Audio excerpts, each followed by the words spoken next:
Glória a Deus, igreja. Caiu, viu? Negócio abençoado. Vocês estão felizes? O Senhor nos deu um dia lindo hoje.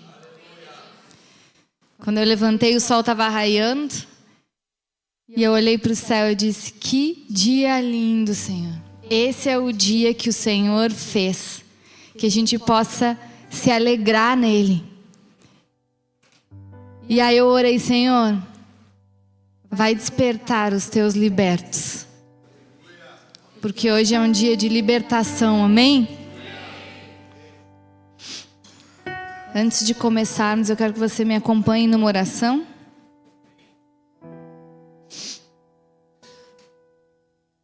Essa é uma manhã muito importante, eu tenho certeza que vai ser uma manhã de divisão de águas na vida de muitos. Amém? Uma manhã que vai marcar a tua vida. Amém? Você crê nisso? Então não se distraia, esteja atento. Não fique pegando o celular, evite ir ao banheiro, para não perder nada que o Senhor tem aqui para a sua vida. Amém? Se você sentir algum desconforto, algum mal-estar, não vá embora, nós temos intercessores ali que vão estar orando por você. Amém? Senhor, nós chegamos diante de Ti, Pai, eu quero que você repita comigo, tá? Pois embora vivamos como homens, não lutamos segundo os padrões humanos. As armas com as quais lutamos não são humanas. Ao contrário, são poderosas em Deus para destruir fortalezas. Destruímos argumentos e toda pretensão que se levanta contra o conhecimento de Deus.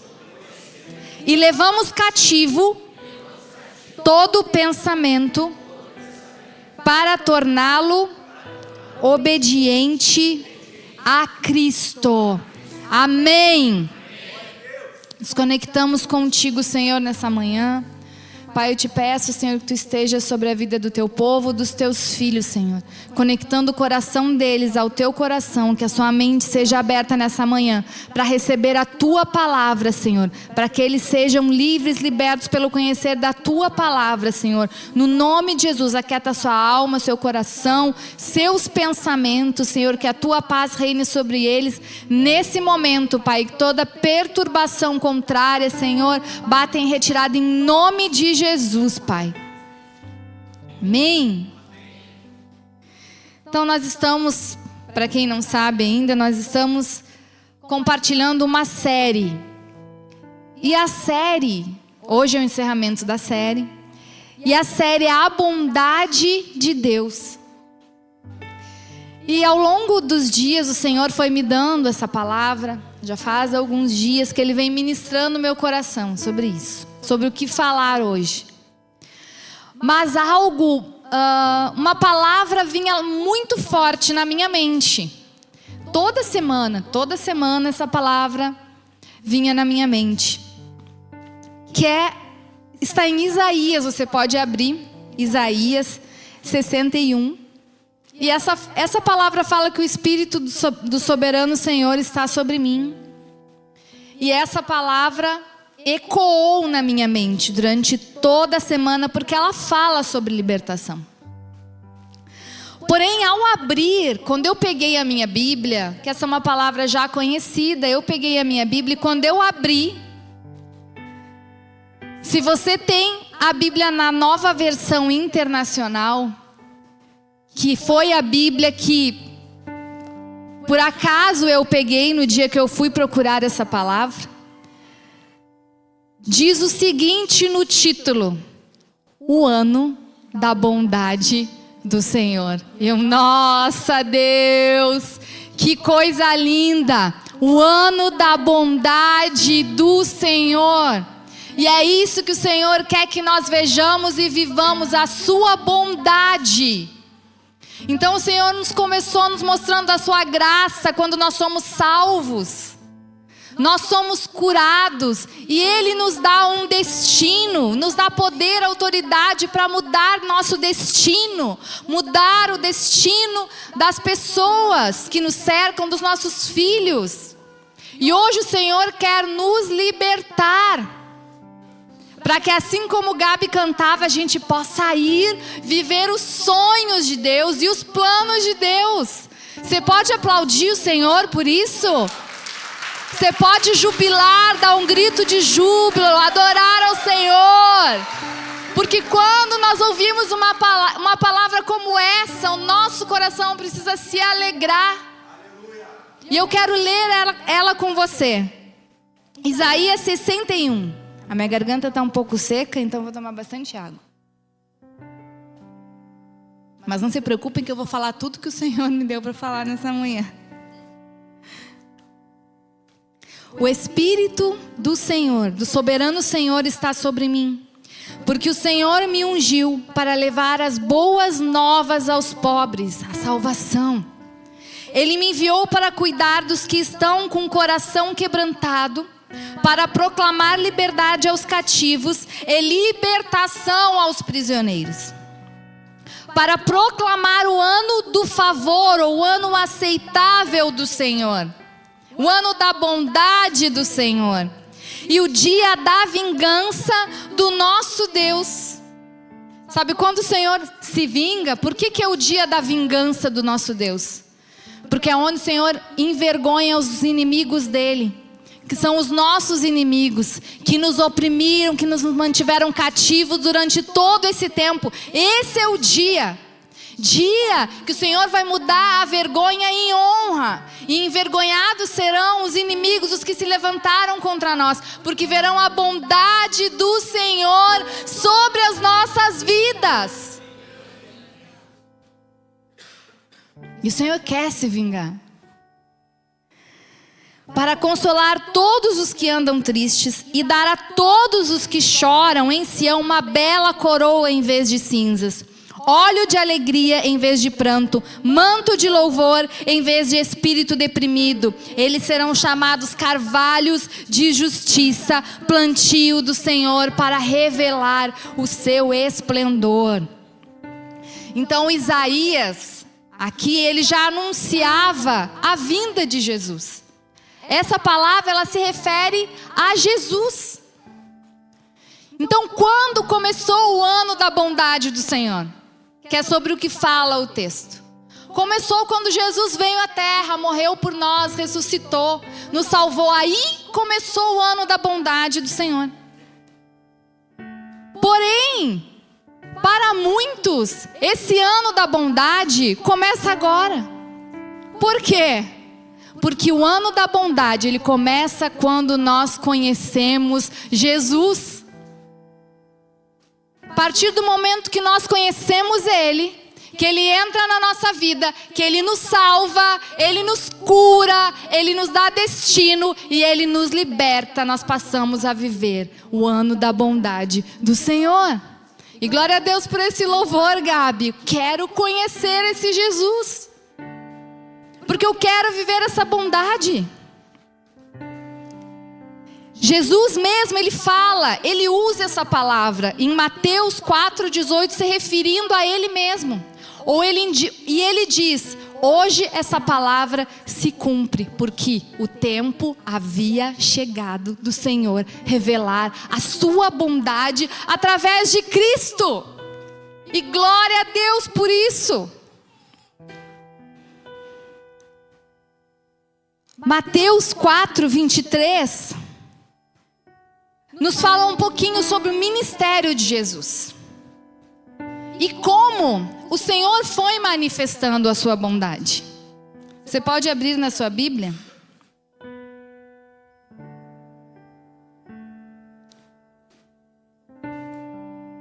Nos fala como Jesus cumpriu o seu chamado.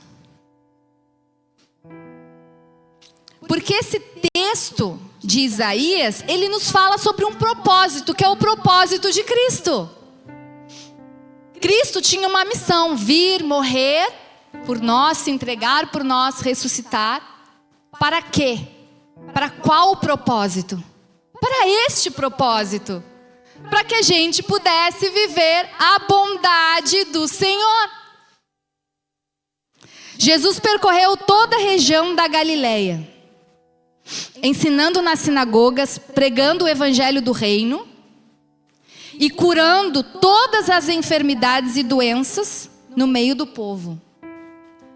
Notícias sobre ele se espalharam por toda a Síria, e o povo lhe trazia todos os que sofriam de vários males e tormentos: endemoniados, epiléticos e paralíticos, e ele os curava. Para que a gente seja livre, nós precisamos conhecer Jesus. O Cristo, Ele é o nosso libertador. Por isso que você está aqui hoje, que o Senhor tem te trazido até aqui, para que ao conhecer Jesus, você seja livre. Em João 8:31, nos diz assim: Jesus disse aos judeus que creram nele: vocês são verdadeiramente meus discípulos, se permanecerem fiéis aos meus ensinamentos. Então conhecerão a verdade, e a verdade os libertará. Repete comigo: então conhecereis a verdade, e a verdade vos libertará. De novo: então conhecereis a verdade, e a verdade vos libertará. Agora você vai falar isso para a pessoa que está do seu lado: então conhecereis a verdade, e a verdade vos libertará. Mas somos descendentes de Abraão, disseram eles. Nunca fomos escravos de ninguém. O que quer dizer com vocês serão libertos? Porque não era um cativeiro físico, uma escravidão natural, humana. Ela era espiritual. Eu lhe digo a verdade, Jesus respondeu. Todo o que peca é escravo do pecado. Então todos nós precisamos ser livres. O escravo, ele não é membro permanente da família, mas o filho faz parte da família para sempre. Portanto, se o filho os libertar, vocês serão livres de fato. Tem outra versão que diz: se o filho vos libertar, verdadeiramente sereis livres. Se Jesus os libertar, vocês serão livres. Mas para isso nós precisamos conhecê-lo. Conhecer a palavra. Qual é a verdade? Jesus é o caminho, a verdade e a vida. E como nós conhecemos Jesus é através da palavra. Sua palavra é a verdade.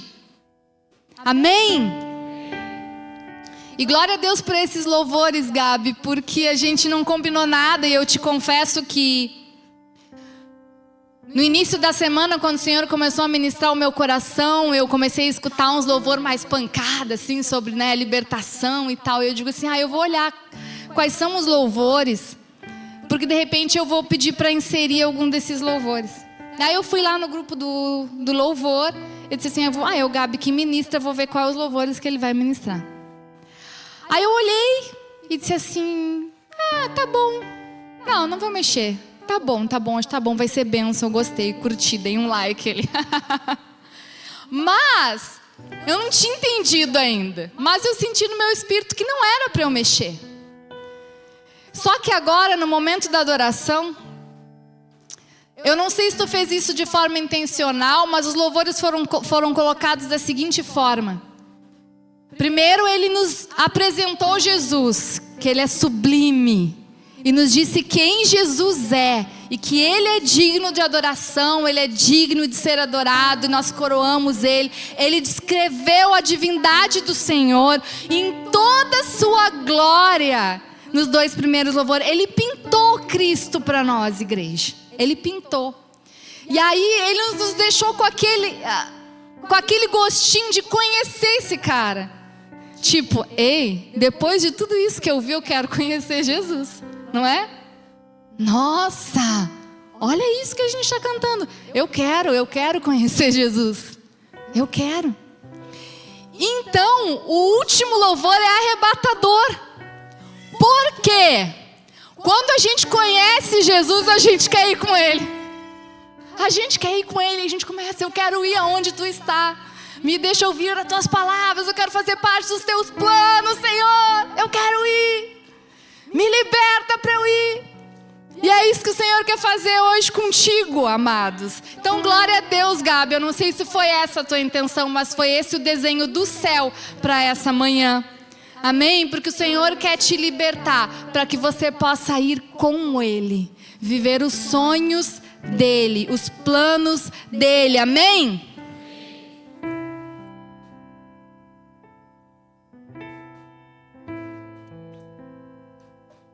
Eu quero voltar um pouquinho ali naquela palavra de Mateus 23. Acho que eu vou tirar isso aqui. Obrigada, Chester. Eu quero voltar ali um pouquinho na palavra de Mateus 4, versículo 23. Porque ali nos diz algo muito importante. A palavra nos revela algo muito importante para essa manhã. Jesus, ele veio para nos libertar.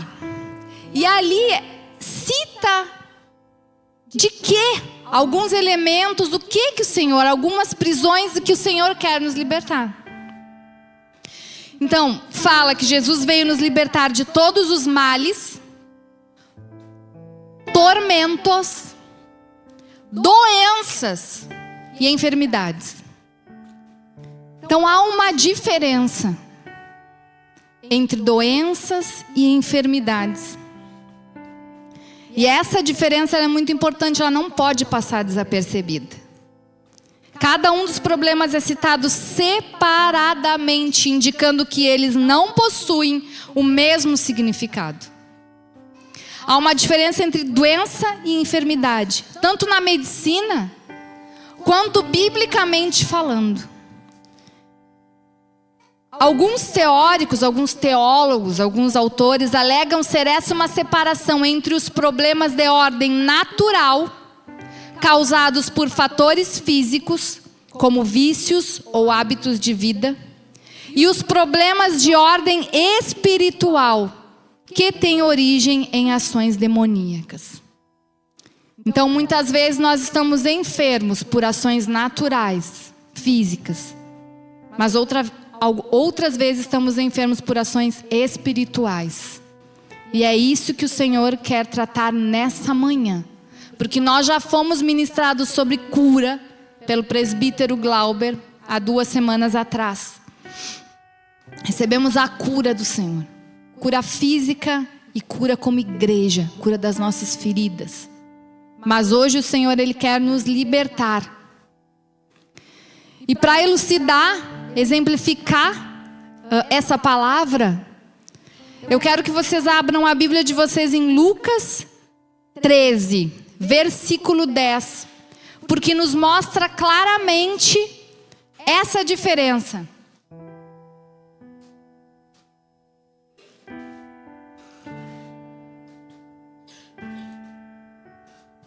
Porque aqui nos fala, é um relato de uma cura de Jesus. E essa cura é de uma mulher encurvada. E diz o seguinte: certo sábado, Jesus estava ensinando em uma das sinagogas. E ali estava uma mulher que tinha um espírito. Repita comigo, espírito. O que essa mulher tinha? Um espírito. Que a mantinha doente. Havia 18 anos. Ela andava encurvada e de forma alguma podia endireitar-se. Ao vê-la, Jesus chamou-lhe à frente e lhe disse: mulher, você está livre da sua doença. Então impôs-lhe as mãos e imediatamente ela se endireitou e passou a glorificar a Deus. indignado porque Jesus havia curado no sábado, e aí a bondade e a misericórdia de Deus.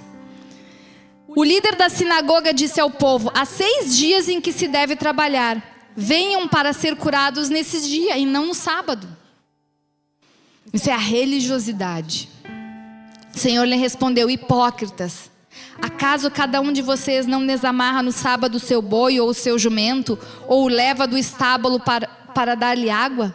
Ora, essa mulher, uma filha de Abraão, a quem Satanás mantinha presa. Quem mantinha presa? Satanás a mantinha presa. Por 18 longos anos. Não deveria no dia de sábado ser liberta daquilo que aprendia?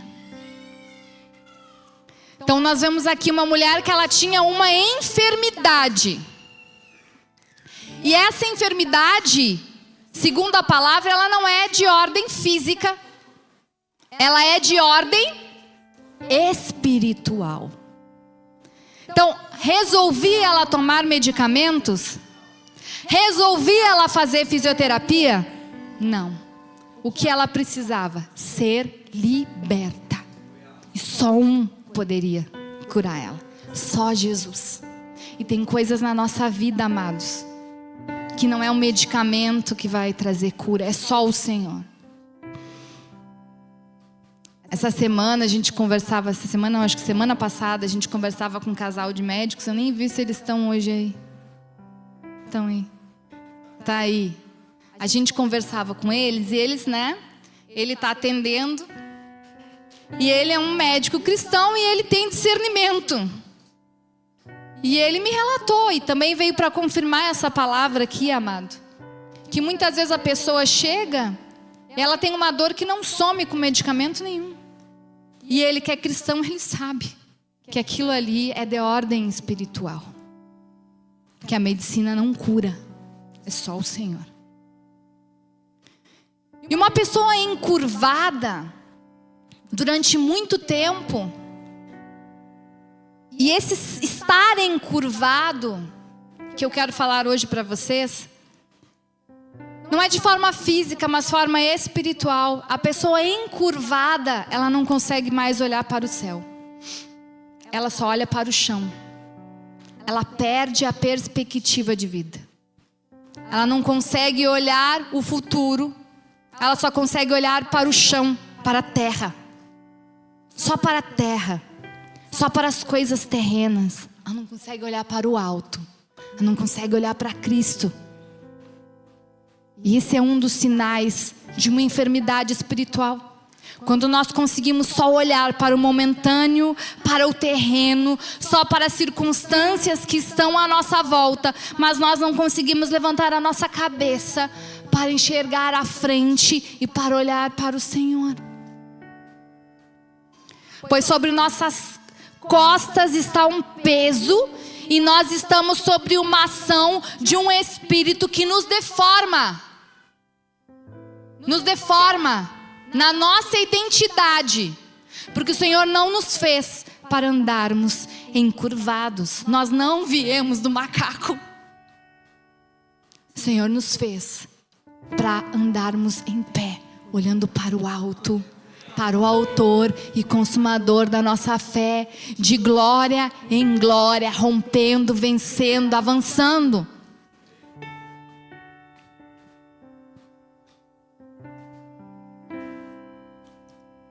E hoje eu quero falar um pouquinho sobre essas prisões espirituais. Porque esse texto nos fala que essa mulher, ela estava presa. Presa nessa enfermidade. E é sobre isso que eu quero falar. E antes de eu entrar, eu quero que o Vitor passe um vídeo aí pra mim. Porque assim, por acaso, durante essa semana, eu abri o meu celular em um momento ali no Instagram e apareceu esse vídeo para mim justamente quando Deus estava me ministrando sobre essa palavra. E eu não vou falar fundo sobre essa prisão, mas ela é uma prisão. E eu quero trazer. Never let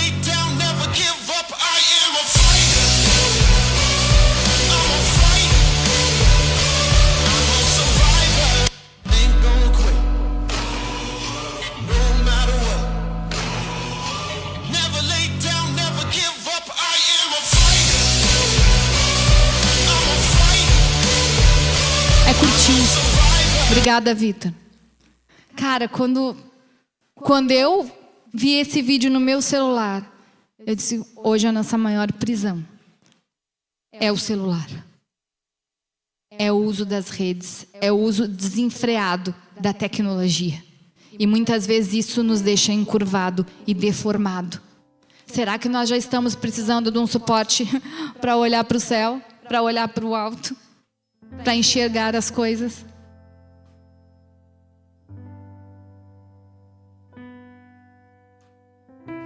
E é sobre isso que eu quero falar. Sobre prisões. O que são prisões espirituais?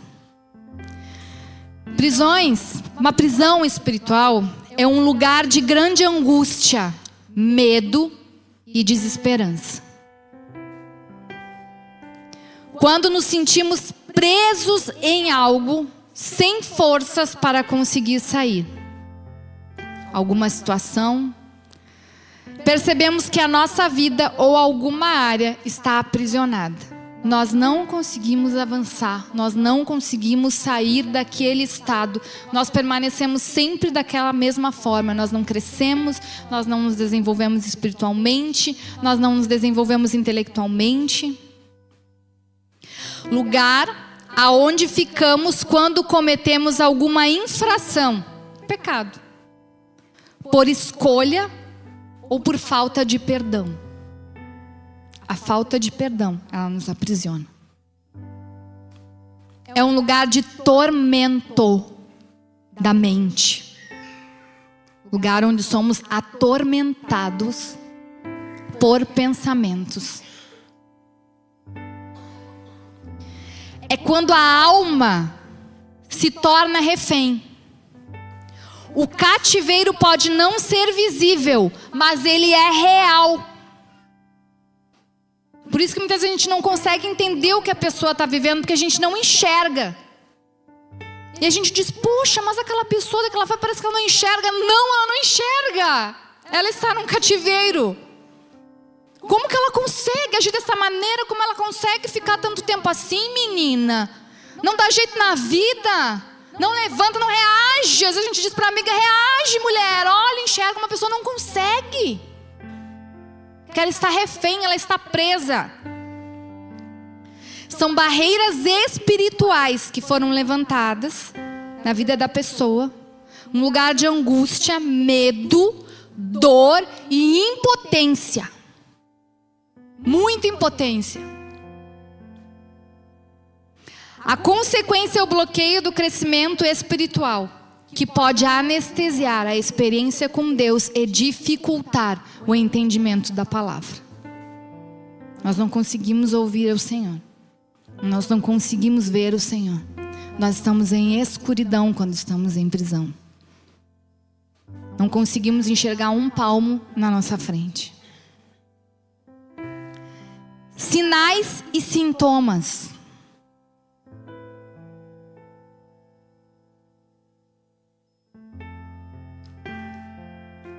Sentimento de morte, medo, tristeza, mágoa, rancor, ira, vazio, isolamento, vontade de ficar sozinho, apatia, não consegue reagir, tem iniciativa, desesperança, deixa de crer, e é onde entra a incredulidade. Não creio que vai ser diferente, não creio que a minha vida vai mudar, não creio que essa situação vai mudar. Inveja, agressividade e ausência de paz.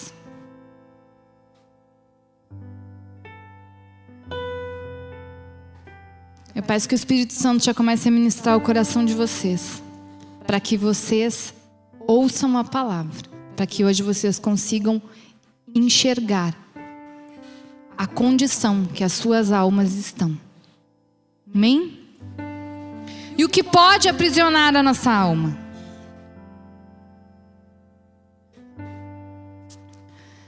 Talvez você tenha pensado, ou talvez você já tenha se identificado com algum desses sinais e sintomas.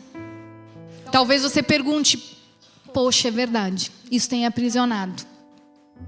Estou preso no medo, estou preso na solidão, eu estou desesperançosa da vida. Mas por quê? Da onde vem isso? O que pode aprisionar a nossa alma? Primeiro, e eu vou falar aqui de forma ampla, depois eu vou trazer algo de forma mais específica, se o tempo nos permitir. O pecado. Quando o homem peca, abre portas para o inimigo entrar. Então o pecado é a primeira porta que nós abrimos para o inimigo nos aprisionar a nossa alma. E aqui eu falo de forma geral, não só pecados que são aparentemente mais fortes, vamos dizer assim, mas há pessoas que estão presas na mentira, vivem mentindo. Pessoas que são presas na inveja. Ela vive pensando no que o outro tem, desejando o que o outro tem, querendo viver a vida do outro. Nunca se contenta com o que Deus lhe deu, com a sua família, do outro é melhor, porque eu queria que fosse assim, porque se a minha vida fosse assim, e vive preso nisso. Maldições hereditárias. O que são maldições hereditárias? É um legado deixado por gerações. Como a gente observa isso? Enfermidades repetidas, vícios, problemas que se repetem na minha família. Às vezes toda a família está sofrendo de câncer. A bisavó teve câncer, a avó teve câncer, a mãe teve câncer, o tio teve câncer, todo mundo nessa família tem câncer. Às vezes é um vício. Às vezes é um problema com álcool. Porque assim como nós recebemos dos nossos pais uma herança genética, biológica, nós também recebemos uma herança que ela é espiritual. Amém? Números 14:18 diz o seguinte: o Senhor é tardio em irar-se e cheio de amor leal. Esse é o Senhor. Perdoa a iniquidade e a transgressão. Esse é o Senhor. Não deixa o sono te dominar nessa manhã. Desperta. Amém? Porém, Ele castiga os filhos e os netos pelo pecado dos pais até a 3ª e 4ª geração. E para mim muda tudo quando nós temos esse entendimento. Porque nós passamos a avaliar a nossa vida, os nossos erros, as nossas tendências, porque nós temos tendências ao pecado por causa da nossa natureza. Porém, nós vemos que alguns pecados, eles se manifestam, eles vêm de forma mais forte na nossa vida. E quando nós temos esse entendimento de que também, assim como da forma genética nós herdamos algo, nós começamos a observar os nossos familiares e ver um padrão se repetindo. E aí tu diz: poxa, isso é um padrão familiar. Eu estou repetindo o que a minha mãe fazia, eu estou repetindo o que meu pai fazia. Isso é uma maldição, é um espírito geracional que se prende àquela linhagem. E muda também porque me traz a consciência de que os meus pecados é minha herança para os meus filhos. Então, se eu amo os meus filhos, eu não vou pecar mais, porque estou deixando uma herança espiritual para eles. Então isso muda totalmente a nossa percepção e a nossa visão. E eu quero abrir um parêntese aqui. Quando eu trago essa palavra de que o Senhor castiga o pecado dos pais nos filhos, eu quero abrir um parêntese muito importante aqui, porque esse texto, ele não está falando sobre essa palavra não está atribuindo esse pecado às deficiências. E eu quero deixar isso claro nessa manhã. Por quê? Porque quando nós tivemos o Samuel com síndrome de Down, algumas pessoas disseram que a gente merecia, e hoje eu acho que a gente merecia mesmo, que a gente merecia ter uma criança daquela forma, por quem nós éramos. Só que não tem nada a ver sobre isso. Em João 19, quando perguntaram a Jesus sobre um menino que era cego de nascença, perguntaram para Jesus o seguinte: quem pecou?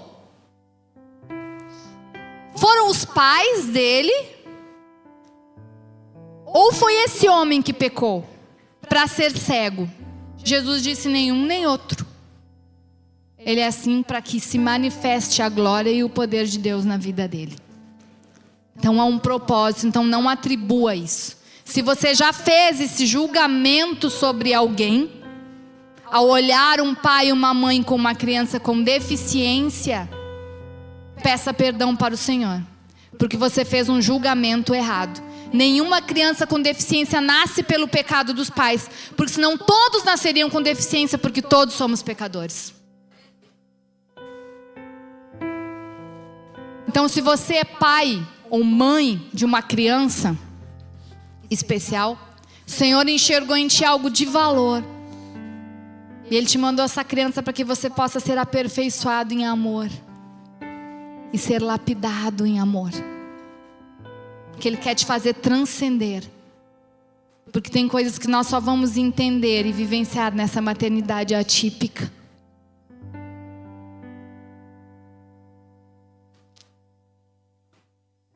Amém? Essas maldições serão quebradas hoje em nome de Jesus, amém? Eu falei, tu foi no banheiro ali, eu falei. O pastor está dizendo que a gente passou por esse julgamento. Passamos. E não tem nada mais doloroso que isso. Outra forma que pode aprisionar a nossa alma, além de pecados, maldições hereditárias, situações traumáticas. Exemplo, uma gestação indesejada. Aquele feto ele está sendo gerado num ventre de uma mãe que não o queria.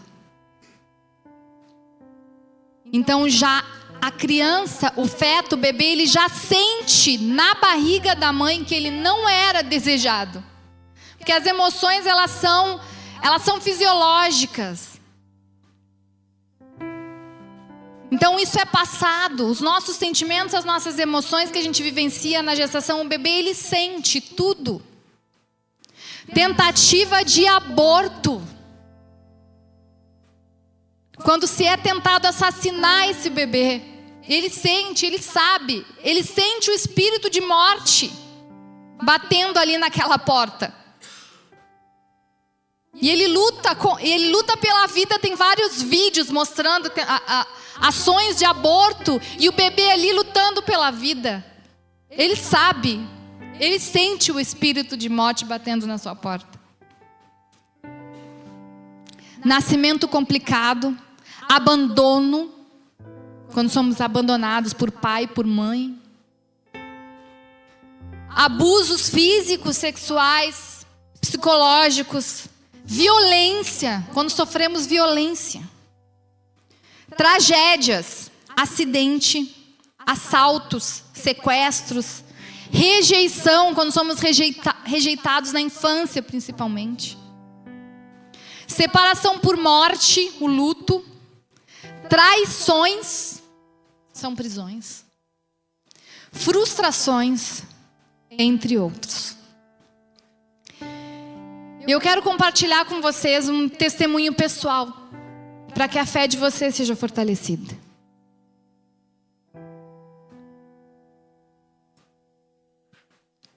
Ano passado, quando houve todo o rompimento com a bola de neve, e algumas pessoas saíram da igreja, eu novamente me vi vivendo um luto por fato de considerar essas pessoas como filhos, não aceitar que filhos fossem embora. Então eu me senti novamente perdendo. Era uma perda para mim, era um luto para mim. E eu comecei a vivenciar novamente os sentimentos de dor, os sentimentos de luto, sentimentos de depressão. E a minha alma, ela não conseguia reagir.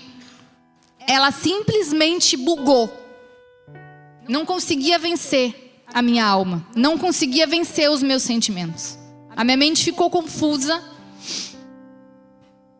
Embora o meu espírito soubesse a verdade, e eu sabia a verdade, e eu sabia a palavra, e eu entendia o mover e o agir de Deus, e eu conseguia ter visão e enxergar, mas a minha alma não. A minha alma não conseguia entender. E eu me vi sufocada, afogada, abatida pelos meus sentimentos, pelas minhas emoções. E isso começou a refletir no meu físico, que eu fiquei surda. Eu fiquei temporariamente surda. Está aqui a fono que ela fez, a audiometria, não me deixa mentir. Eu fiquei surda de um ouvido. E o médico me examinou. E ele disse assim: não tem nada, tu não tem uma infecção, tu não tem uma inflamação, tu não tem nada, eu vou te pedir um exame. E ele me deu um remédio qualquer, tipo assim, para me dizer: vou dar algo para essa criatura para ver se ela reage. Ele me deu uma injeção. Eu tomei aquela injeção e aí alguns dias depois eu melhorei. Porém, não era uma doença física, era uma enfermidade emocional. E as minhas emoções, elas estavam me adoecendo, porque eu não estava sabendo lidar com a minha alma. E isso foi muito difícil, porque eu me vi jogada novamente numa situação de luto. E eu passei a reviver luto após luto nos meus pensamentos, nas minhas emoções. E eu me vi sendo jogada novamente para aquele buraco, para aquela cova do luto, sem conseguir reagir. Minha alma estava me levando novamente para aquele buraco. Foi então que eu precisei pedir ajuda psicológica. Então eu conversei com a minha pastora, a pastora Sheila,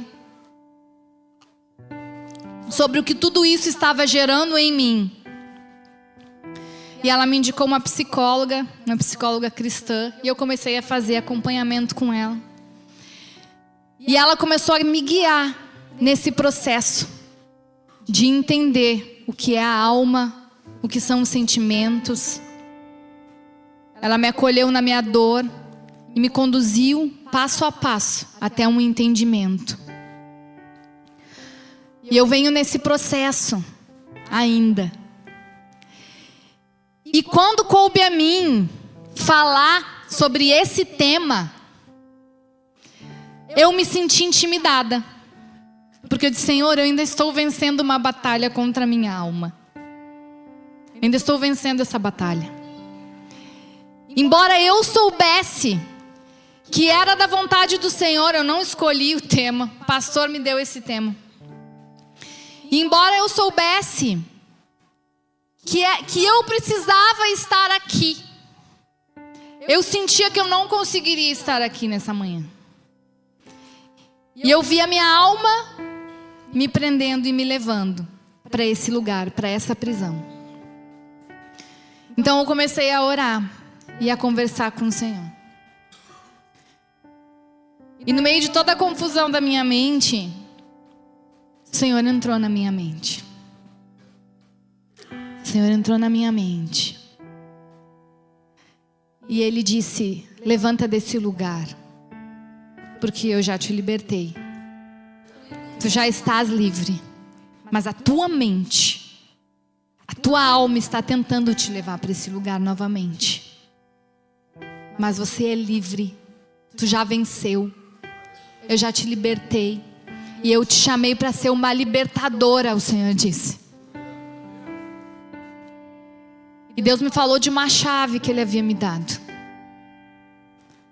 Uma chave para abrir prisões espirituais. E essa chave, ela estava guardada, enferrujada. E o Senhor disse: Toma a chave que eu te dei. Porque nessa manhã tu vai abrir prisões espirituais na mente das pessoas. E assim como o Senhor entrou na minha mente, o Senhor vai entrar na sua mente nessa manhã. Amém? Hoje de manhã eu lembrei de um sonho. Obrigada.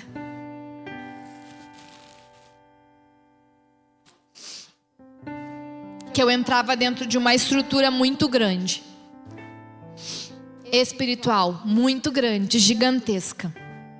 Era uma prisão, parecia um castelo embaixo da terra, cheio de caminhos, e ali estava cheio de celas. E eu entrava naquele lugar, e eu abria aquelas celas, e eu tirava as pessoas dali de dentro, e eu mostrava o caminho. E é isso que eu estou fazendo contigo nessa manhã. Eu estou te mostrando o caminho para que você saia dessa prisão, para que você não seja mais atormentado. O diabo, ele é sujo, ele usa as mesmas estratégias sempre. Assim como ele usou com Eva no jardim. A distorção da palavra, a distorção da verdade. E a verdade é a maior inimiga de quem é dominado pelas emoções. A verdade. A verdade. A palavra do Senhor. Essa é a maior inimiga de quem é dominado pelas emoções. Porque nós precisamos contar para a nossa alma a verdade, a realidade, a verdade da palavra de Deus sobre quem nós somos e quem é o Senhor. É isso que a nossa alma precisa saber. E foi muito engraçado porque eu aprendi, como é psicóloga, que as emoções são como uma criança de 3 anos. Você já viram uma criança de 3 anos fazendo birra? Gritando, chorando, esperneando? Ela fala que as emoções é isso. Que ela vem estudando sobre as emoções. E as emoções, elas são igual uma criança de 3 anos. Elas vão se manifestar dessa forma. Com birra, ela vai gritar, ela não entende. E nós vemos isso ali nos Salmos, esse diálogo de Davi com a alma. Onde Davi diz assim: por que te abates, ó minha alma? Tipo assim, espera em Deus, confia nele. Davi está falando isso para a alma dele, porque ele sabe quem é o Senhor, mas a alma não. E aí ela me dava o seguinte exemplo: que a alma é como uma criança, e que nós precisamos conduzir ela sempre no banco de trás. As emoções sempre no banco de trás. Por quê? Porque nunca tu vai dar a direção para uma criança de 3 anos. Você não vai dar a direção do carro para uma criança de 3 anos.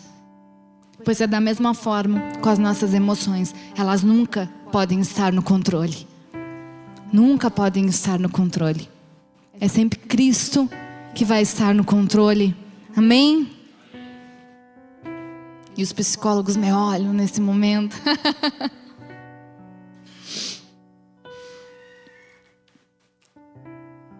Não podemos acreditar em tudo o que sentimos. Essa foi outra chave que ela me deu.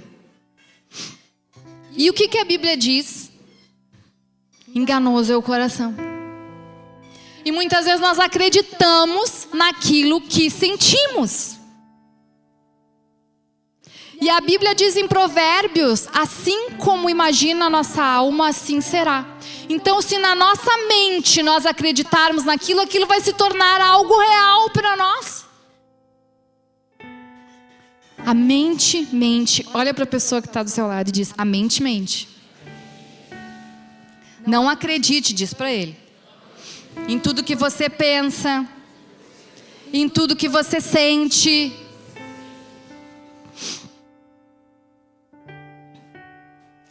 A mente mente. O que você tem sentido?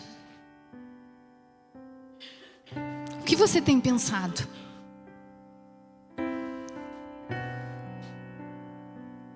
É uma verdade? Isso é uma verdade? Eu aprendi a contar verdades para minha alma.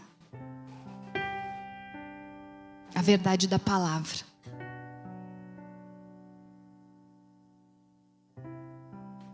A mente mente e pode facilmente nos conduzir a uma falsa realidade. Você já viram aquelas pessoas que têm mania de perseguição? Ou aquela pessoa que tu tá cochichando, ela sempre acha que é dela que estão falando. É a mente mentindo. Uma distorção da verdade, em consequência disso ficamos cativos dos nossos próprios pensamentos, medos e sentimentos. Aí o diabo, ele nos aprisiona, como fez com Eva. Ele lançou para ela uma distorção da verdade. E dessa forma que os nossos pensamentos se apresentam. Muitas vezes não é com uma mentira, mas é com uma distorção da verdade. E uma pequena distorção da verdade faz toda a diferença no resultado. Que levou Eva a pecar, porque ela acreditou naquilo que ela ouviu.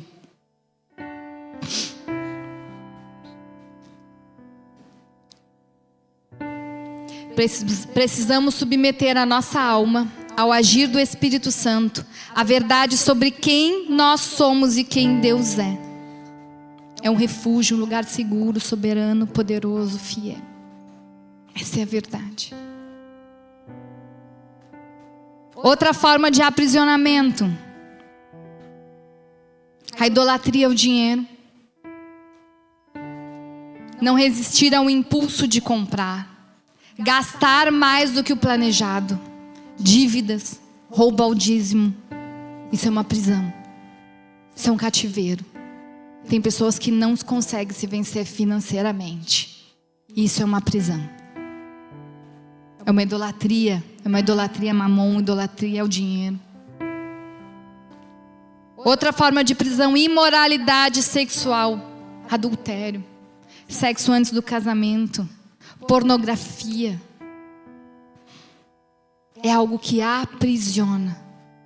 E muitas pessoas são presas nisso. Não conseguem ter um relacionamento saudável, porque se aliançaram com pessoas erradas. E toda relação, em todo ato, há uma troca espiritual. Tanto que a partir do ato conjugal é que homem e mulher se fazem uma só carne. E talvez você esteja confuso até mesmo quanto à sua identidade, porque você já se tornou uma só carne com tantas pessoas que você já não sabe mais quem você é. Práticas espirituais contrárias à palavra de Deus. Seitas, idolatrias, simpatias, feitiçaria, espiritismo, nova era, esoterismo, pactos, rituais, vícios, jogos violentos. E tem muito adolescente preso nisso. Muito. E o uso disfuncional do celular e todos os seus recursos. O vídeo que eu passei aqui é uma prisão. E a última, não menos importante: o orgulho é uma prisão. A vaidade de pensamento. Efésios 4,17 diz: isto, portanto, digo e no Senhor testifico, que não mais andeis como também andam os gentios na vaidade dos seus próprios pensamentos, obscurecidos de entendimento, alheios à vida de Deus por causa da ignorância que vivem pela dureza do coração. O orgulho precede a queda. E muitas pessoas andam no orgulho e na vaidade dos seus pensamentos. E eu vou te falar alguns sinais brevemente, para a gente encerrar, porque eu quero orar por você. Características da vaidade de pensamento: excesso de autoconfiança. Acredita piamente nas suas próprias ideias, ignorando opiniões divergentes e até mesmo evidências contrárias. Dificuldade em aceitar críticas. Vê a crítica construtiva como um ataque pessoal. Fica na defensiva, é inflexível. A pessoa não aceita a crítica. Busca validação através de elogios ou reconhecimento. Rigidez de pensamento. Rigidez de pensamento. É um cabeça dura que a gente falava antigamente. Dificuldade em mudar de opinião ou aceitar novas perspectivas, mesmo diante de evidências. E falta de humildade intelectual, não reconhece os seus erros ou suas limitações. Essas são as características da vaidade de pensamento, que também é uma prisão. Porque o orgulho, ele precede a queda. E a palavra diz que o Senhor rejeita os orgulhosos. Ele dá graça aos humildes, mas os orgulhosos ele rejeita. E muitas pessoas estão presas na vaidade dos seus pensamentos. São inflexíveis. Não aceitam ser ensinadas, não aceitam ser corrigidas. Isso é uma prisão. Porque nós não vamos crescer se nós não aceitarmos a correção do Senhor, porque o Senhor, ele corrige a todos quanto ele ama. E nós precisamos ser corrigidos, nós falhamos.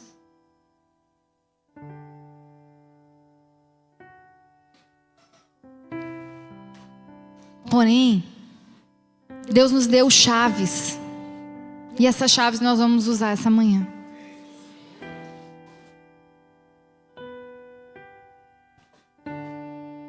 Deus nos deu chaves. Primeiro, Deus nos deu autoridade. Mateus 10:1 diz: tendo chamado seus 12 discípulos, deu-lhe Jesus autoridade sobre os espíritos imundos para os expelir e para curar toda sorte de doenças e enfermidades. A autoridade que estava sobre Jesus, que ele declarou, lembra? O Espírito do Senhor está sobre mim. Lembra? Que estava lá em Isaías. Ele deu. Para quem? Para você. Ele deu para você. Se fosse você, eu faria assim agora. Peguei. Pega essa autoridade aí. Arrependimento. Atos dos Apóstolos 3:19 diz: arrependam-se, pois, e voltem-se para Deus, para que os seus pecados sejam apagados, para que venham tempos de descanso da parte do Senhor. E Ele mande o Cristo que já foi designado a vocês, Jesus. Arrependam-se. Não há mudança sem arrependimento, não há cura, não há libertação sem arrependimento. Porque nós não podemos voltar às velhas práticas. Porque o Senhor nos chama para sermos livres. A palavra diz que a gente não deve se pôr novamente a um jugo de escravidão. E muitas vezes a gente vem para a igreja, o Espírito Santo opera em nós, nos liberta e nós voltamos para casa e chamamos de novo tudo aquilo que nos oprimia. Nos deixamos, nos colocamos novamente em um jugo de opressão. Por pecado. Fé. Romanos 10:9. Se com a boca você confessar que Jesus é o Senhor e crer no seu coração que Deus o ressuscitou dentre os mortos, será salvo. Porque com o coração se crê para a justiça e com a boca se confessa para a salvação. Todo aquele que nele confia jamais será envergonhado. E o perdão. Pois se perdoarem as transgressões uns dos outros, o Pai Celestial também perdoará vocês. Mas se não perdoarem uns aos outros, o Pai Celestial não perdoará as transgressões de vocês.